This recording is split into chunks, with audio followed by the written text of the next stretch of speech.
मूलम सत्य सद्गुरु मोक्ष मूलम गुरु युक्ति भक्ति मूलम संत सत्संग शांति मूलम सर्व त्याग विचार मूलम राम भक्ति लक्ष्य मूलम सारि सोहम।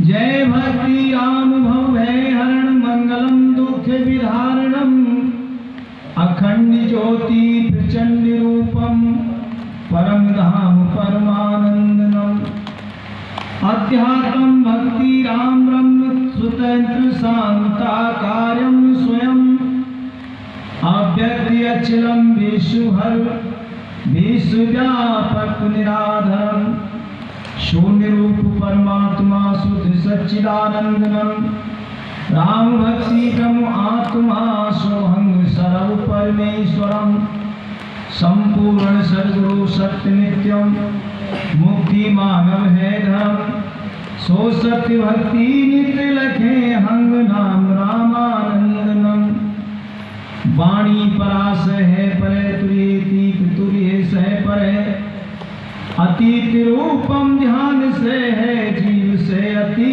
सूक्ष्म ब्रह्मा विष्णु शंकर श्री राम कृष्ण आधारणम दुर्गा काली कमलापते सर्वशक्ति प्रकाशनम गावे जो नित निज रूप से जा कष्ट मिटे भव है भयम सर्व सुख मिले संपत बढ़े अंत मिल जाए निजी कुटम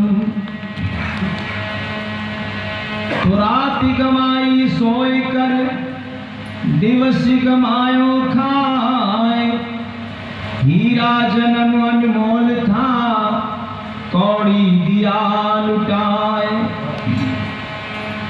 तो हमारी रात सोने में चली जाती है और दिन हमारा खाने में चला जाता है। तो हमारा जो हीरा जन्म है, हीरा जन्म क्या है? हमारे जो शरीर में परमात्मा ने जो श्वास दी है यही हीरा है, क्योंकि जब तक श्वास है तब तक जन्म है, जीवन है, और श्वास निकल गई तो मन मर जाता है। क्योंकि पहले इंद्रियां मरती हैं हमारी। जब श्वास धीरे धीरे जब निकलना शुरू करती है तो पहले वो इंद्रियों को मारती है, तो बोलता पुरुष बंद हो जाता है।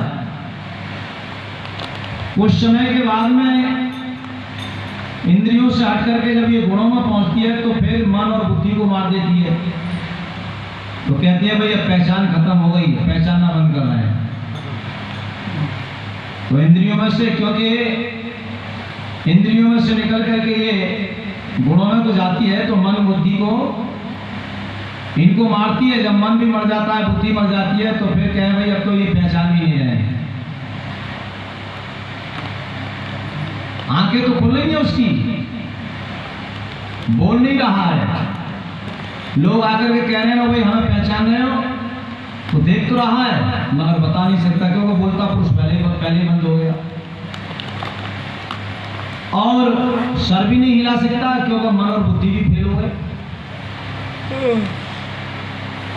तो इसलिए प्रेमियों, क्योंकि ये जीव जो रहता है ये चार अवस्थाओं में रहता है। जीव की जो मूल अवस्था है वो तुरीय है। जागृत अवस्था शरीर की है, इंद्रियों की है, क्योंकि शरीर में कुछ समय ये शरीर में रहता है, कुछ समय मन में रहता है, स्वप्न में जाकर के ये मन में रहता है। और जब बेहोशी की नींद आती है तो ये सुषुप्ति में पहुंच जाता है। और स्वयं ये तुरीय रूप है। परमात्मा क्या है? परमात्मा अति सूक्ष्म, तुरीयातीत, क्योंकि परमात्मा की जो अवस्था है वो तुरीयातीत है। तो जागृत, स्वप्न और सुषुप्ति तुरीया ये जीव की मानी गई है, और तुरीयातीत परमात्मा है, इसलिए उसको गुणातीत, क्योंकि जीव गुणों में रहता है, तत्वों में रहता है, और ये कारण शरीर में भी यही रहता है। तो हम खेती बाड़ी के लिए संवारते हैं, मकान को संवारते हैं, शरीर को संवारते हैं, मगर अपनी श्वास को नहीं संवारते। श्वास को कोई बिगाड़ लेता है। अगर हम श्वास को संवारें तो जितनी हमारी आयु होती है, पूरी आयु हम कब जी सकते हैं? जब हमारे शरीर में श्वास रहेगी। और जिसकी श्वास बिगड़ जाती है तो आयु पहले पूरी होने से पहले ही ये शरीर को छोड़ करके चला जाता है। जैसे जो स्वच्छ व्यक्ति हैं वो गंदगी में नहीं रहना चाहते, ऐसे ही ये ब्रह्म पुरुष प्राण जो है ये गंदगी में फिर नहीं रहना चाहते। तो हमारे लिए अपनी श्वासों को संवारना चाहिए, बेअर्थ नहीं जाने देना चाहिए। नहीं तो अगर हमारी ये श्वास निकल जाती है तो खेल खत्म हो जाएगा, राम नाम सत्य हो जाती है फिर। इसलिए श्वास जो है परमात्मा ने तेरे लिए, भाई जैसे मुंह है तो मुंह का काम क्या है? मुंह का काम है बोलने का। वाणी जो है ये शब्द को व्यक्त करती है। मन का काम क्या है? विचार करने का, मनन करने का। तो मन अपना काम करेगा और भजन इनमें कौन करेगा?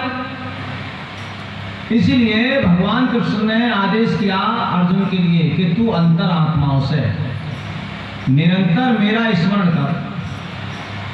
अंतरात्माओं से कहा उन्होंने, शरीर से नहीं कहा। शरीर से तो युद्ध करने के लिए कहा कि शरीर से युद्ध कर। अंतरात्माओं से निरंतर स्मरण कर। अगर तू युद्ध हार गया, युद्ध में अगर मारा गया तो वीर गति को प्राप्त होगा, और युद्ध में अगर जीत गया तो पृथ्वी के राज को भोगेगा। दोनों तरफ से तेरा कल्याण होगा। युद्ध में अगर मारा गया तो वीर गति को प्राप्त होगा, और युद्ध अगर तैने जीत लिया तो फिर संसार के राज को भोगेगा। इसलिए प्रेमियों, ये संसार क्या है? ये संसार युद्ध है। तो बाहर ये संसार कर्म के रूप में रहता है,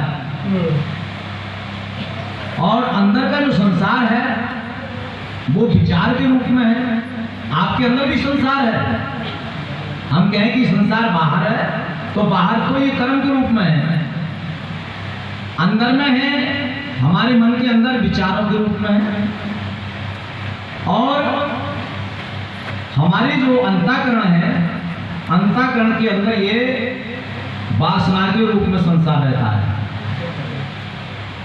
तो जैसी वासना होती है वैसा ही आपके अंदर विचार उठता है, और जैसा आपके अंदर विचार उठता है वैसा ही आप काम करते हो। कर्म करोगे विचार के आधार पर। पहले उसको विचारोगे, जैसा विचारोगे वैसा फिर कर्म करोगे। तो ये संसार जो है 3 स्तर में है। बाहर कर्म के रूप में है, मन के अंदर विचार के रूप में है, अंतःकरण के अंदर ये वासना के रूप में है। हम ये देखते हैं कि ये मकान है, वृक्ष है, सूर्य चंद्रमा है, इसको हम संसार समझते हैं।